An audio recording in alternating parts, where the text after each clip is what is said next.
You're listening to The Revolution of Regenerative Medicine, a podcast with me, Dr. Gregory Laurence. One of the reasons I was really excited about you being here, Greg, is that you represent a part of my practice that I think is actually the most exciting for me. I want to treat sick people, but I believe that the future is really going to be for patients who are trying to, I was talking about death earlier and how it seems like cells are programmed and we just have a certain number of days that we have.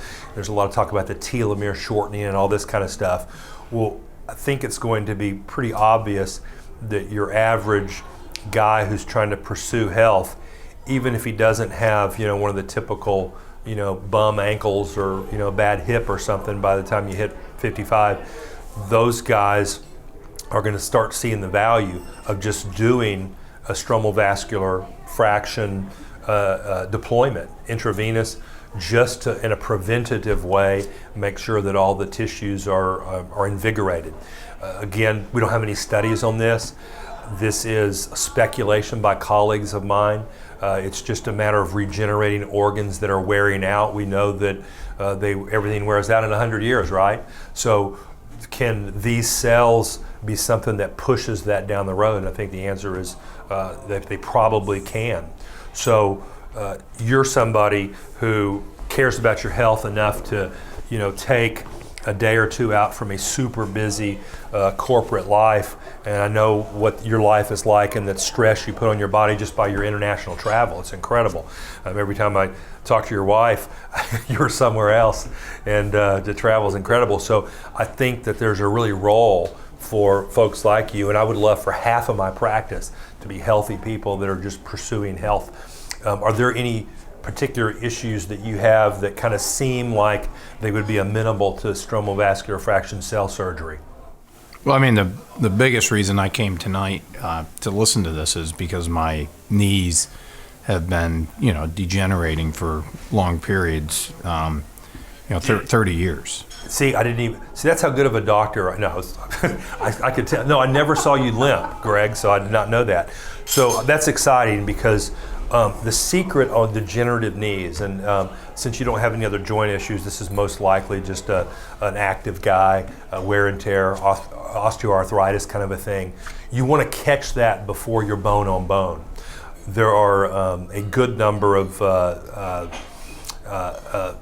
experiences among my colleagues that just say, my patients that have knee issues will get a single stem cell stromal vascular fraction surgical procedure, point of care performed, and literally they will the next day start climbing mountains. And we have to warn them that they're going to feel so good that they may overdo those joints before the cartilage has a chance to grow on it, because that's the reason we're giving you the deployment or the cells is to grow that cartilage back.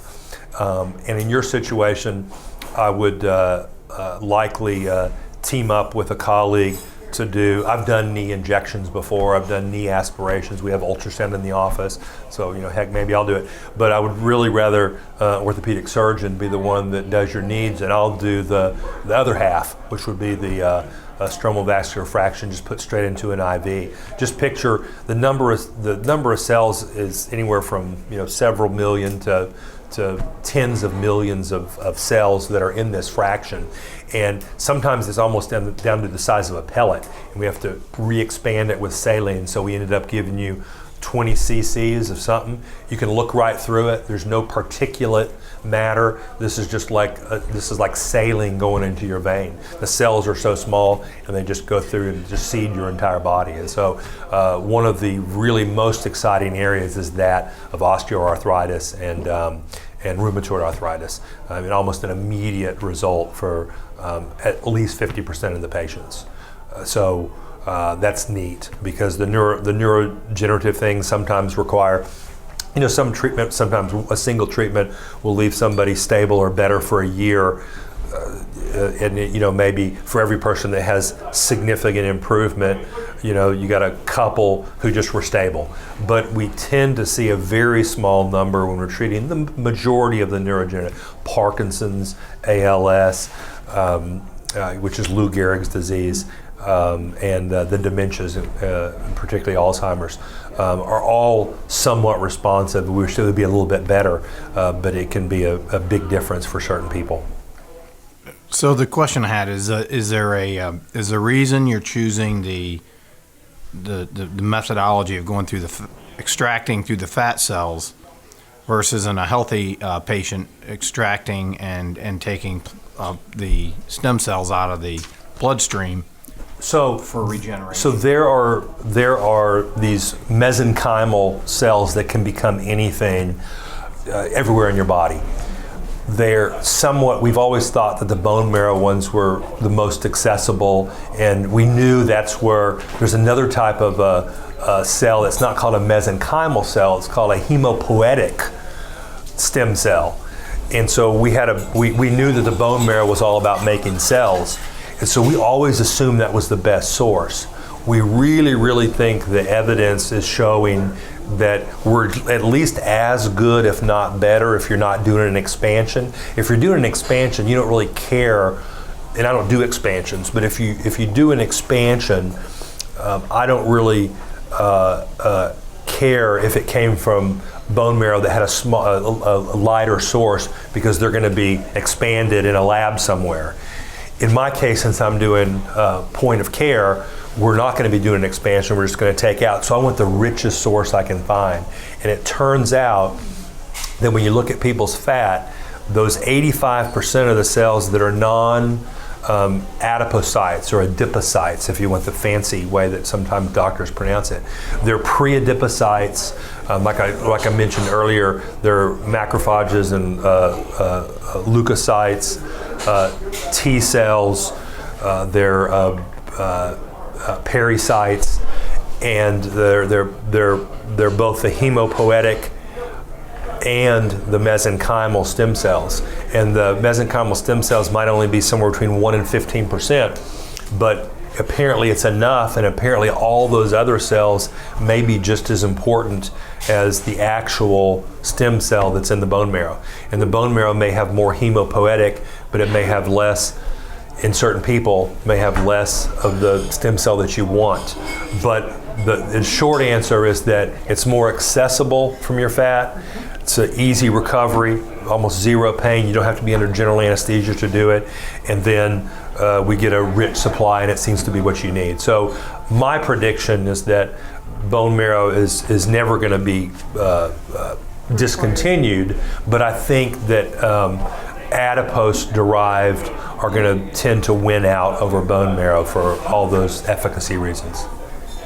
And then if you're bone on bone, what is the potential solution or opportunity for? So I didn't hear you creaking in, so hopefully you're not bone on bone. But yeah, so bone on bone is, we definitely have seen patients that have gone from having pain to no pain.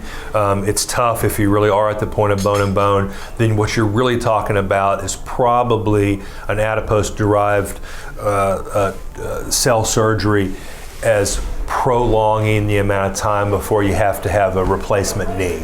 But it can give you a good number of years. And if you're lucky, you'll end up growing new cartilage in a place where you didn't have any. But in our brain, we never like to make a promise on that. We kind of say, well, that's a pretty tough road. But the patients, and that's one thing that I didn't mention, but this is going to turn the pain field upside down. We have a lot of concern about narcotics in patients with pain, and we see patients with almost any type of pain tend to respond really, really well for reasons we don't completely understand. So you will definitely get your knees back again as far as discomfort goes. I don't want to say definitely, but it's very, very common.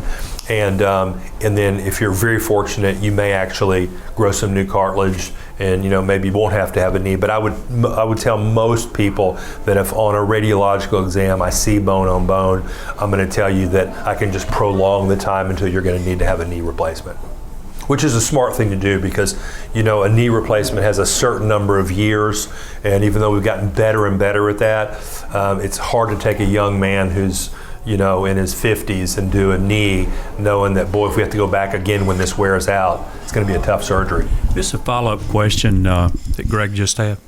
He just made. What if you got partial? What do you call it? A partial knee replacement? No. If you still have some. So you still have some cartilage. You still have some cartilage, maybe even just a little. Yeah. Yeah. So those patients have, as a general rule, really good results. They can have an expectation of doing well. If you've got some, because that cartilage knows it's damaged. That cartilage is sending out signals, trying to recruit local mesenchymal cells. And if you just give it, those mesenchymal, at least with the way we envision it, those mesenchymal cells come through, we blast, you get a peak of them, and they're going to end up landing on that damaged, and make chondrocytes and make cartilage. So let me ask a question on that, though. Does it help increase the blood supply then to that area? Because that's typically... Yes.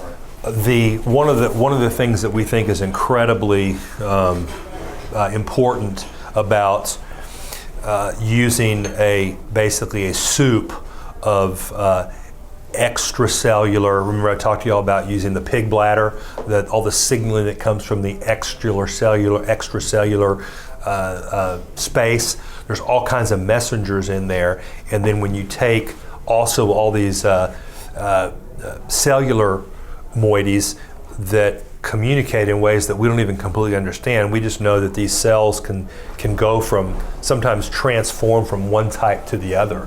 And it may be that your tissue needs more than one cell type. And if you have the chance of just giving somebody a whole bunch of mesenchymal stem cells or hemopoietic stem cells, either one or both, that might not be enough. You might need the pericytes, which line the capillaries. If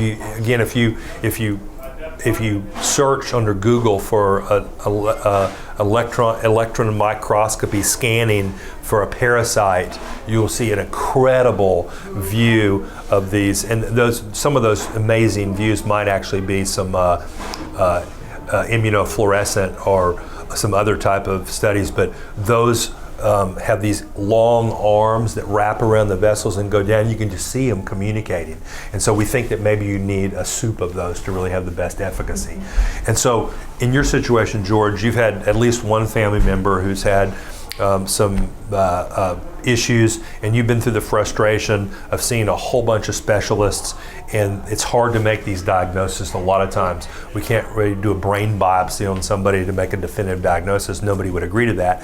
And so oftentimes these diagnoses are definitively made at the time of autopsy, sometimes 2 or 5 or 10 or decade after a patient starts to deteriorate. Then you know what it is. Now, if you knew from the tissue evaluation that it was Alzheimer's, we know there's some medications that typically stabilize Alzheimer's. We don't really stop the progression, we just make their symptoms better. The other ones are multi-infarct dementia, and there's some other less common dementias, but the differential on this probably isn't going to be as important. It's either going to be a type of dementia that responds to adipose-derived stem cells, cell surgery, or it doesn't. And it may be something that a patient needs to have the Omori reservoir to actually have those dumped into the ventricles. I'm not convinced from everything that I've seen that patients need that, but I may be wrong. It may be that is the way to do it that creates the most amount of efficacy. The first study that was done by the neurosurgeon Duma, who I referenced earlier, was in a lot of end-stage people. Maybe it was 12 patients or so that had a variety of different neurodegenerative conditions. And so these were desperate patients. And the number of patients who stabilized for a full year, which was unheard of with those conditions, was pretty significant. The ones that had improvement, there were a significant number that had improvement. And so I don't remember in his particular study whether he did several deployments. I'm pretty sure he did, but he also used that that reservoir to actually test. And this is really, really neat. There's a tau protein and I think an amyloid protein that if you can get those out of the cerebral spinal fluid, because it's accessible, nobody wants to get a tap, and compare those, you can a lot easily make a definitive diagnosis of Alzheimer's. Again, I'm not sure that the diagnosis matters except for the purpose of being able to say if you have Alzheimer's type dementia, you're this likely to respond to a certain type of treatment, and if it's a different type of dementia, you got a different rate. But either one of them are candidates, and I think I have some colleagues that are convinced that you get more of these important cells to the brain by just going through the blood and doing intravenous than it is by putting it into the ventricle. We just don't know. Hopefully we'll have that settled. But I know that over the next year or two, I'll probably be referring several patients to Chris Duma there in California for him to care for the patient, place the reservoir, come up with a plan, and then we'll probably do some deployments here in Memphis. But he is really a leader in this area, and there's a lot of good information that should be coming out pretty soon on that. So, I mean, just so I can understand too, understand about the deployment and putting basically it's maybe like a catheter in the brain. Then is that basically it? Correct. All right. So you would say that more or less you probably just inject it first through the bloodstream, see if there's any effect there. Because there's so few neurosurgeons across the country that have started. In fact, Dr. Duma presented. He was from Southern California. He had his first. I think they gave him 20 minutes. He gave his first presentation at a meeting that actually happened here in Memphis, and so I think the word is just getting out to neurosurgeons. Remember, the word neurosurgeon, let's analyze that for a moment. Neuro, which means brain, and surgeon, which means surgeon. When you think of a surgeon, you don't necessarily think of a guy who's going to think about being super innovative with cellular medicine. He cuts, he's very skilled at what he does, and it's going to take a little while. He's going to have to be hit in the head with a hammer before he realizes that this is a tool that augments what he does with surgery, and it becomes really important for him or her to add to the repertoire. Right now, it's not even on the radar screen for most neurosurgeons. And so I think of the hundreds of physicians of multi-specialties that are doing stromal vascular fraction deployments, the vast majority of them would say for any of the neurodegenerative things that they're given an IV. But I think there's going to be a good future in particularly considering whether using the reservoir is a smart way to do it. Pretty good stuff, huh? So I'm going to maybe just I want to make one prediction, and that is one of the reasons that we're going to have a real successful implementation of doing cell surgery is it just makes sense for me. I'm a guy that's comfortable with fat. I've been working with fat for a long time. That sometimes is the thing that causes a doctor to not embrace cell surgery, is a little intimidated by the fact that he or she has to do a procedure. And of course our office is already set up. We have a staff that's skilled at doing procedures like this. I also have a background, not only surgical, but I have a diagnostic background with my board certification originally in family medicine. So I'm the guy that knows how to not miss the forest for the trees. I'm also a guy that's very collaborative. So I really feel like the best programs that utilize stromal vascular fraction, SVF, are going to be programs in which you have multi-specialties. And it is going to be tricky to get. What's going to happen is I'm going to have patients that run out of my office being excited, going back to some of their other doctors. And I don't know a single doctor in Memphis. It's a good community here. I don't know a single doctor that's going to tell a patient after getting a letter from me kind of explaining why we want to consider doing stromal vascular fraction, who would say don't do that. All I have to do is say me and my colleagues across the country are heavily involved with institutional review board approved studies. We're using fat derived. There's no harm to the patient. There hasn't been demonstrated any harm to the patient. We have seen, I'll quote a number. We've seen up to 20% or up to 80% of patients have at least a 50% improvement towards their baseline or whatever. I know, you can put it in the doctor talk, and I don't know a doctor that isn't going to be at least somewhat interested in whether that patient's going to have some improvement. And so I'm sure I'm going to get some colleagues calling saying, what did you do with my patient? I've known her for years. She's doing so good. I just can't believe that and we'll really acquire good information.